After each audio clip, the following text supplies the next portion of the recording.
حضرت مصعب بن عمیر رضی اللہ تعالی عنہ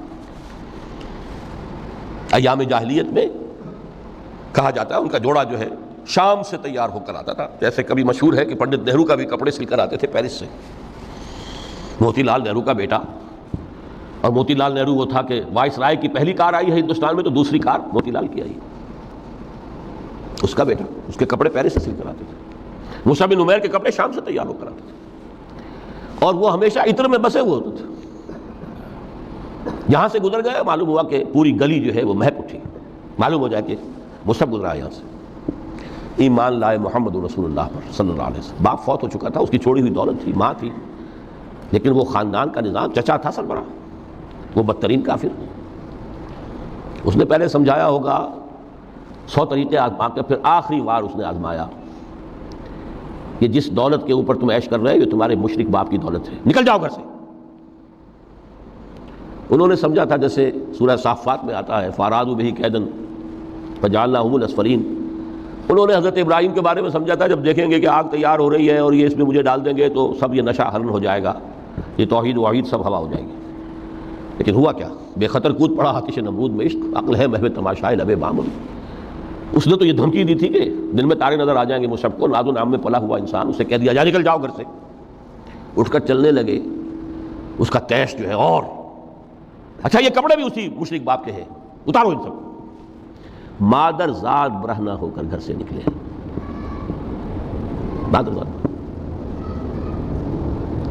پھر وہی ہے کہ جن کے نام قرائے فال بنا میں من دیوانہ زدند. بیعت عقبہ اولیٰ ہوئی ہے, لوگوں نے کہا کہ ہمیں کوئی مقری دیجئے قرآن پڑھانے والا جو ہمیں قرآن پڑھائے. حضور نے فرمایا جاؤ مصعب. وہ مصعب وہاں جا کر مدینے میں المقری بن گئے, جا المقری, وہ آ رہا پڑھانے والا. اور 1 سال کی محنت دعوت اور تبلیغ اور قرآن کے پڑھانے کے نتیجے میں اگلے سال 75 افراد لا کر حضور کی جھولی میں ڈال دی. یہ مصعب ہے. شہادت ہوئی ہے غزوہ بدر میں.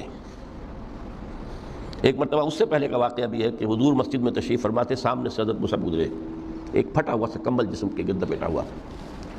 حضور کی آنکھوں میں آنسو آ گئے. از کجا تاب کجا, یہ دیوانہ جو ہے اللہ کا اور رسول کا اور دین کا کہاں سے کہاں پہنچا ہے. غزوہ احد میں علم ان کے ہاتھ میں ہے, جس ہاتھ میں علم ہے بار پڑا, کٹ گیا, دوسرے سے پکڑا, اس کو بھی کٹ گیا, پھر دونوں جتنے بچ گئے تھے حصے ان سے سنبھالا, پھر شہید ہو گئے.